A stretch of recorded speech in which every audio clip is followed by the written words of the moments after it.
Почнува нашата рубрика Будење. Јас и Ивана сме во кујната или продолжуваме со останатите содржини кои што ни се предвидени за денеска. Ќе се обидеме да си подготвиме некаков утрински наш оброк, кој што стандардно и вообичаено си го подготвуваме тука од нашата кујна, а во рамки на овој дел секогаш се обидуваме и да се пробудиме со некој. Овој пат тоа ќе го направиме со една дама која што е всушност специјализант на детска и превентивна стоматологија, поточно стоматолог по професија.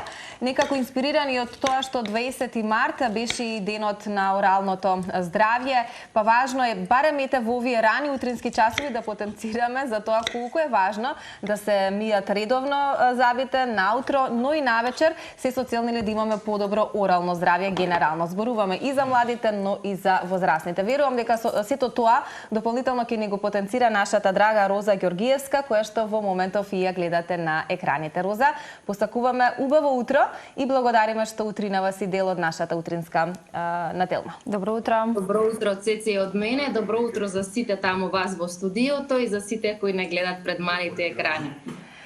Како си ни вообичаено, кога стартува денот за тебе, со оглед на тоа што си стоматолог по професија, веруваме дека рано почнуваат обврските во ординација, па како вообичаено, Роза, ти започнуваат утрата? Морам да признам дека јас сум утрински тип и јас утрото го сакам многу повеќе од ноќта. Станувам многу рано, затоа што имам потреба од физичка активност која не можам да ја обавам у текот на попладневните часови. Се будам наутро во 4:30, 3 пати во неделата вежбам во 5 часот, останатите денови кога не вежбам се будам во 5 часот.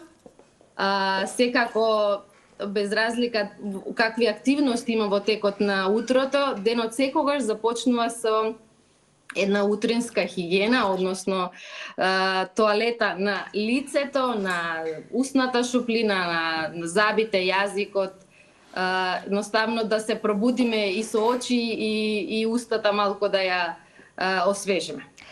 Доктор Роза, како споменавме за утринската гимнастика, размрдување, утринско вежбање или физичка активност, пред да продолжиме со ритуалите кои што се составен дел од утрото на секој од нас, се разбира уште едно прашање во контекст на ова за раното станување или за личност која што е како настанува во 5 часот наутро. Да се стане во 5 часот наутро е исто предизвик и е навика, да, но и да се стане во 5 часот и да се мотивираме за вежбање, веројатно и за тоа треба малку повеќе труд. За оние кои што сакаат тоа да го прават, им недостасува можеби мотивација, како се мотивирате наутро? И не само тоа, кога се ноќни, односно кога се зимски денови, кога е се уште ноќ, веруваме уште потешко, па како и во тие денови, да? Јас кога почнав да вежбам, не вежбав толку рано и после кога веќе вежбањето ми стана начин на живот и неговата потреба беше многу поголема, морав да најдам начин да го вметнам во моето секојдневие, а сепак да не ми одземе од оние попладневни часови кога сум или на работа или со децата. Не знам, мотивацијата е валјда самото чувство кое го имаме после вежбањето, она разбудување на телото, позитивната енергија. Јас како стоматолог кој работам со деца, мислам дека еден од клучните фактори за мојата толеранција во однос на работата и однесувањето на деца во ординација на столче е заслужно самото вежбање. Некако станав зависна од тоа и веројатно чувството, баш тоа што ми е после вежбање ми е најголемиот мотив. Станував прво во 6, па станував во 5:30, па станував во 5 и сега станувам во 4:30. Значи тоа беше градација во последниве неколку години, но сега ми е многу природно. Јас го сакам моментот кога е се тивко наутро, кога може да имам време само за себе и да можам постепено да се разбудам, а после да си продолжам и на вежбање. Роза, тоа значи утрово стана во 4:30 извежба или не еден од тие денови? Не еден од тие денови, да. Понеделник, среда и петок вежбам во 5 часот, а 4:30 се будам.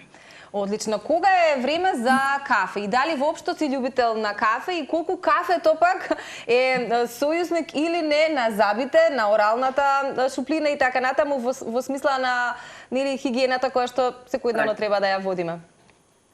Прво да одговорам, јас сум љубител на кафе, иако препораката не е да тоа биде на празен стомак, јас сепак го конзумирам наутро, како прво, после чаша вода, тоа е првото нешто што го конзумирам. Некако тоа ми е еден, како да кажам, недозволен порок, ама го сакам и си го дозволувам. Во однос на непријател на зъбите, има доста работи што би биле непријатели на зъбите, доколку после тоа не постои оралната хигиена. Така да кафето само по себе има доволно интензивни пигменти во себе, меѓутоа не е одговорен за кариесот или за расипувањето на зъбите. Четка и паста основно, а и конец интердентални четки вклучително се оние кои не двојат од секоја штетно дејство на шеќер или на кафе или на пијалоци други. 20 март споменавме дека е светскиот ден на оралното здравје и се одбележува секоја година на различен начин.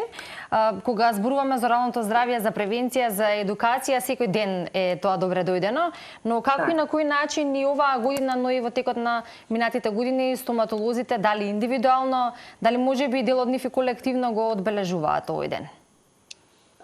Постојат здруженија кои се трудат и прават разни настани по повод денот на оралното здравје.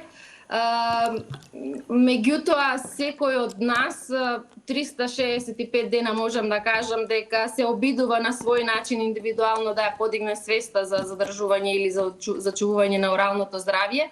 Јас ќе искористам моментот да потсетам што значи 23 или 3.20 и од каде е начално одлучено да биде тој датум кој ќе го одбележуваме како ден на орално здравје.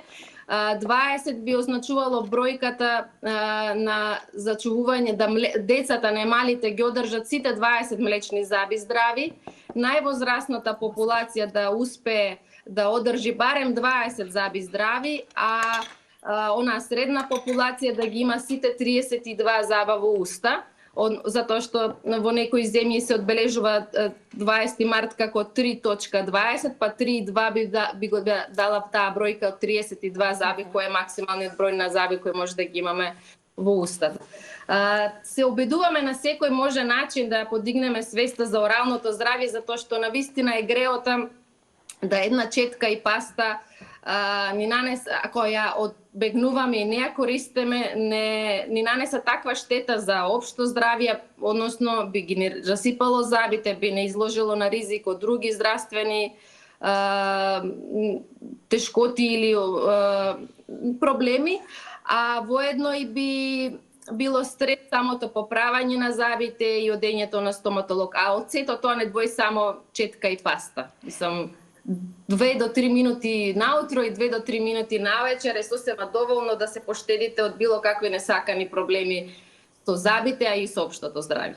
За сето ова за кое што е наменет денот на оралното здравје и за она кое што ние меѓу другото и многу пати сме го зборувале во утринска на Тилма, колку од вашето досегашно искуство или кое е вашето мислење до каде сме со свеста, кој овој ден посветен за подигнување на свеста во однос на одржување на добро орално здравје, од кое што меѓу другото зависи нашето целокупно здравје? Мислам, се надевам и навистина очекувам дека одиме нанапред и дека сме се подобри во однос на тоа, иако далеку сме од таа свесност која имат западните земји, затоа што таму стоматологијата е многу скапа и они првенствено ми се чини дека се грижат за својот буџет, а паралелно со тоа и за оралното здравје. Меѓутоа, мислам дека ние одиме малку понапред. Ние уште се обидуваме да ги наметнеме четката и пастата како средства за орална хигиена, а неминовно е да ги вклучиме веќе и конецот, интерденталната четкичка и растворот за плакнење. Значи, кога зборуваме за орална хигиена, ние се уште се обидуваме со луѓето да се договориме дека четка и паста мора да се користат 2 пати на ден по најмалку 2 минути. А за жал треба да разговараме што дополнително би користеле во како методи за нашата орална хигиена, меѓутоа сепак мислам дека сме подобри во однос на некои години поназад. Свесноста во однос на оралната хигиена и во свесноста за зачувување на оралното здравје, за редовни посети на стоматолог е подобра од порано. Така е, Роза, се согласувам и јас сметам дека низ годиниве со бројни емисии кои што сме ги реализирале на некој начин ја подигнуваме и свеста и го даваме баш тоа до знање колку е важно да се грижиме за оралната хигиена и колку оралното здравје влијае впрочем на целокупното здравје кај еден човек. Тука некаде ќе те поздравиме, само да прашаме од колку часот стартуваат твоите работни обврски денес? Секој работен ден ми почнува во 7:10 излегувам од дома, во 8:10 сум на клиника кога одам на каде што сум специјализант, кога не сум на клиника специјализант сум во ординација исто во 8 часот. Значи 8:00 би било моментот кога јас веќе сум во униформа и работа. Тоа значи малку те подзадржавме денеска со оглед на тоа што е 7:30. Но ти благодариме за одвоеното време и за овие корисни совети кои што ги сподели за нашата утринска публика. Ние секогаш велиме не треба да се задржуваме само на денот кога е ден на нешто, туку треба да зборуваме постојано за многу работи во текот на целата година, се со цел да бидеме подобри како општество. Роза, ти благодариме многу што утринава го започна и ти денот со утринската. Се надеваме дека и ние ти донесовме некоја убава енергија за убав почеток на овој нов работен ден. Ви благодарам, Цеци и Ивана, ви благодарам на цела утринска, на Телма, што толку сте интензивно вклучени во подигање на свеста за оралното здравје и продолжете така и понатаму. Благодарам, доктор Роза, убав ден и ние се разбира продолжуваме и со слушањето на советите на стоматолозите и затоа, иако и ние не го прескокнуваме утринското кафе, нели, кое што е наш утрински ритуал, меѓу другото и она што е наш утрински оброк, а сето тоа е во комбинација со она кое што е препорачливо. Овошјето и овесните снеголки денеска нашиот избор, а од овошје решивме тоа да биде комбинација од шумско овошје, круша и на крај ќе додадеме бананата која што имаме тука. Значи не ги слушаме само докторите, ги слушаме и нутриционистите, како да се храниме.